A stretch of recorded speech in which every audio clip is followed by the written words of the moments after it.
किसी ने क्या खूब कहा कि अगर टैलेंटेड और माहिर शख्स जिस जगह पे निशाना लगाए तो उस जगह पे कोई और निशाना नहीं लगा सकता, और अगर दानिशवर और अक्लमंद जिस जगह पे निशाना लगाए तो वो जगह कोई सोच भी नहीं सकता। अक्लमंद कहता है कि मैं कुछ नहीं जानता, और बेवकूफ कहता है कि मैं सब कुछ जानता हूँ। अक्लमंद आदमी अपने ऐप खुद देखता है और बेवकूफों के ऐप पूरी दुनिया देखती है। अक्लमंद आदमी तब तक नहीं बोलता जब तक खामोशी नहीं हो जाती, और बेवकूफ आदमी बेवजह बातें करने के मौके ढूंढता रहता है। खूबसूरती तो दानाई और हिकमत से होती है, लिबासो हुस्न से नहीं। हिकमत और दानाई तब घटना शुरू हो जाती है जब इंसान तकब्बुर करने लगता है। अगर आप बहुत अक्लमंद हैं तो आप माशरे से अलग सलग होंगे, भले ही आपकी हैबिट्स और आपके एटीट्यूड्स बहुत अजीब क्यों ना हो। ये सिफत जिन लोगों में पाई जाती है वो लोग बड़ी अजीम हस्ती होते हैं, और बहुत सारे लोग उनसे फैजियाब होते रहते हैं। किनको तो ये विरासत में मिल जाया करती है, और दूसरे लोग इसे हासिल करने के लिए नए नए तरीके सीखते और ढूंढते रहते हैं। दानाई एक बहुत बड़ी नेमत है, बिन मांगे किसे ये मिल जाए तो क्या ही बात है। दानाई की एक बहुत बड़ी मिसाल अपनी सदी का एक बहुत बड़ा मारूफ और मशहूर दानिशवर सुकरात। जब ये छोटा बच्चा था तो एक रास्ते से डेली गुजरा करता था। उस रास्ते के किनारे एक बूढ़ा कुम्हार जो अपने हाथों से बर्तन बनाया करता था। सुकरात जब भी वहां से गुजरता तो रुक जाता और कुछ न कुछ उसे देख के सोचने लगता। एक दिन उस बूढ़े कुम्हार ने सुकरात को बुलाकर पूछा कि बेटा आखिर बात क्या है?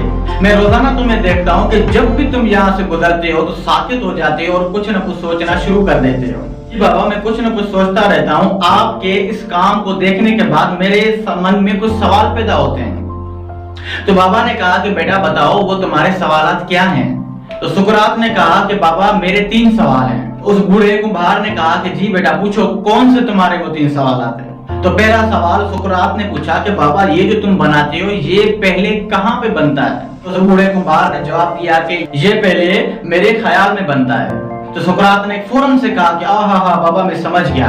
तो बाबा ने कहा कि बेटा क्या समझ गए?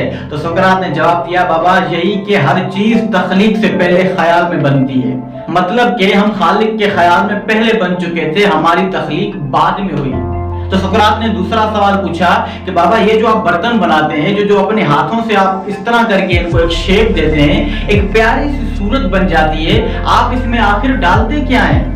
तो बाबा ने मुस्कुरा के जवाब दिया कि मैं जब इन बर्तनों को अपने हाथों से बनाता हूँ तो अपना इनमें प्यार, अपना खुलूस, अपनी एक सच्ची नियत, अपना एक विजडम, अपनी विजदान की मैं इसमें डाल देता हूँ, क्योंकि ये मेरी एक पहचान है। जिस तरह एक पेंटर की उसकी पेंटिंग पहचान होती है, इसी तरह ये भी मेरी एक पहचान है। तो सुकरात ने ये सुनने के बाद कहा कि हाँ बाबा अब भी मैं समझ गया। तो बनाने वाले ने हमें बनाते वक्त अपना प्यार, अपनी मोहब्बत डाल दी। तो तीसरा सवाल सुकरात ने पूछा कि बाबा आपकी कोई ख्वाहिश है, कोई दिली तमन्ना जो आप चाहते हो कि मेरी पूरी हो?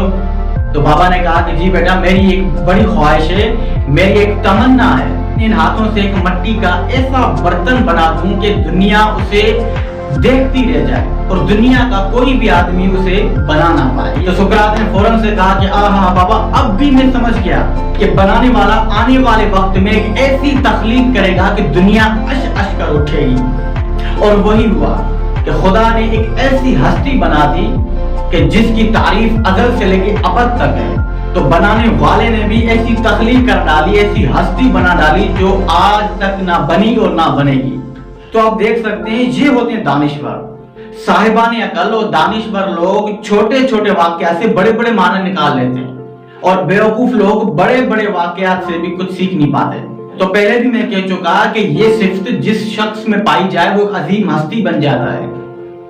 किनको तो ये विरासत में मिला करती है और कोई इसे हासिल करने के लिए जद्दोजहद करता है। दानाई हिकमत यहाँ से शुरू होती है और फिर पूरी दुनिया को इस अपनी मुट्ठी में कंट्रोल करती है। तो ऐसी ऐसी बातें निकलती हैं, ऐसे ऐसे अल्फाज निकलते हैं कि इंसान हैरान रह जाता है कि इसके पास इतना जुनून कहाँ से है, इसके पास इतने अल्फाज कहाँ से हैं जो दिल में उतर जाते हैं। इसे कहते हैं दानाई हिकमत।